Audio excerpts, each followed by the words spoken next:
Hello, and welcome to Applause.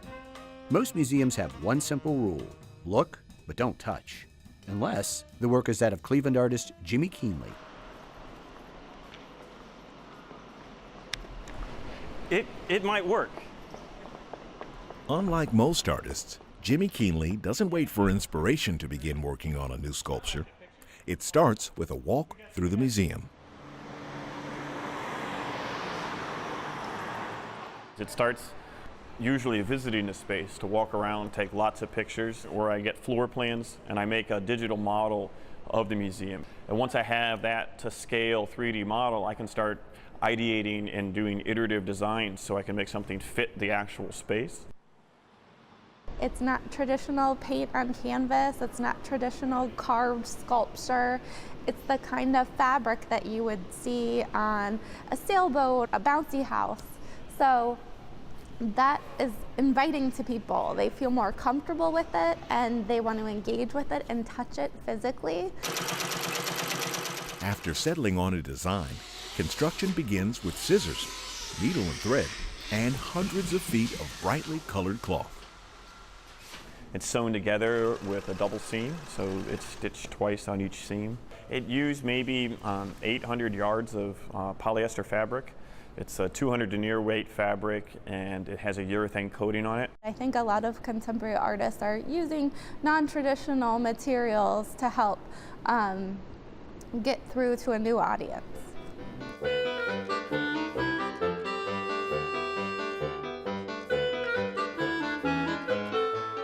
Jimmy took up sewing while in graduate school, making costumes to go along with his performance art.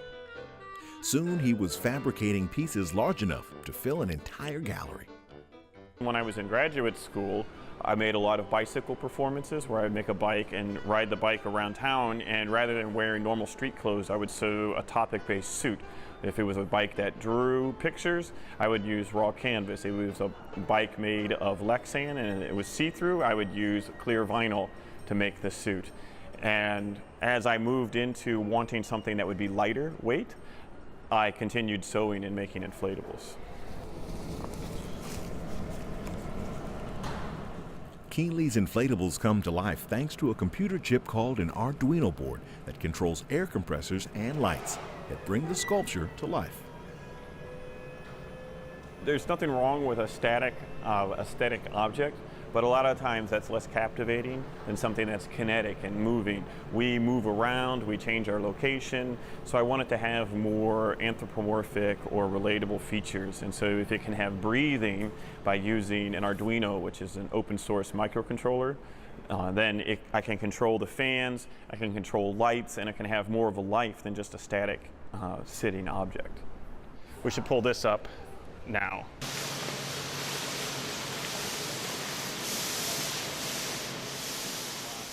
Installing these inflatables is no easy task. It takes a small army of volunteers to push and prod them into place.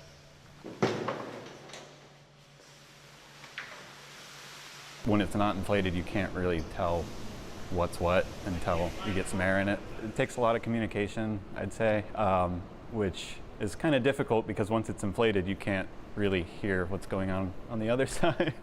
You can work at home and sew the piece, but when you get it to the museum and unfurl it, you have to kind of figure out what goes where.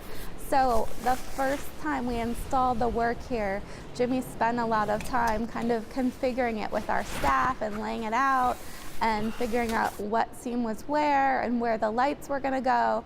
So at one point, Jimmy was actually lost inside of the work and we had to find him. He was so calm about it. You never think of art as being something that you could get lost in. Not lost on Kuehnle's art is the one-of-a-kind experience visitors get from engaging with his work.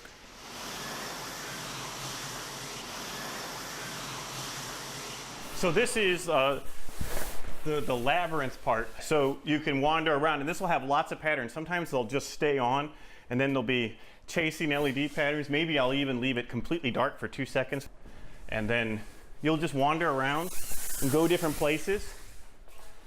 I think the two most exciting parts of an inflatable are when it's inflating and going inside it, and it's a logistical nightmare to have people go inside an inflatable.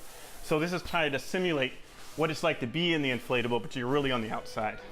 The title, Jiggle, Wiggle, Giggle, it kind of tells you this is how you can act in a museum. Art doesn't have to be super serious. It can be humorous. It can invite you to play.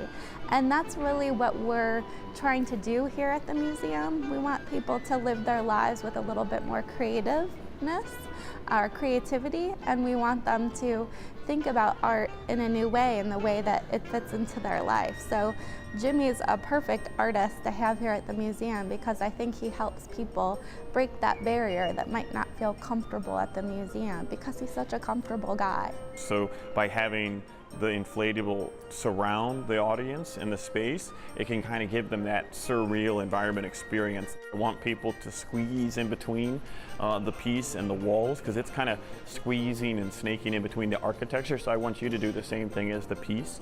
It's not meant to take itself so seriously. I mean, I try really hard to make these things. There's plans ahead of time and things are measured out, and it's all, there's an idea of how it's going to fit and work in the space. And at the end of the day, it's like, yeah, but we're still just putting a huge blinking balloon in an art museum, and that should be a lot of fun. And so I try to always remember that, and if I'm having fun, then there's a chance that someone else might have fun when they see it.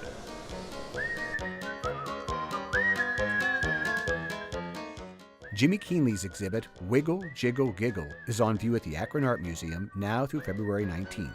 For a link, go to applause.ideastream.org.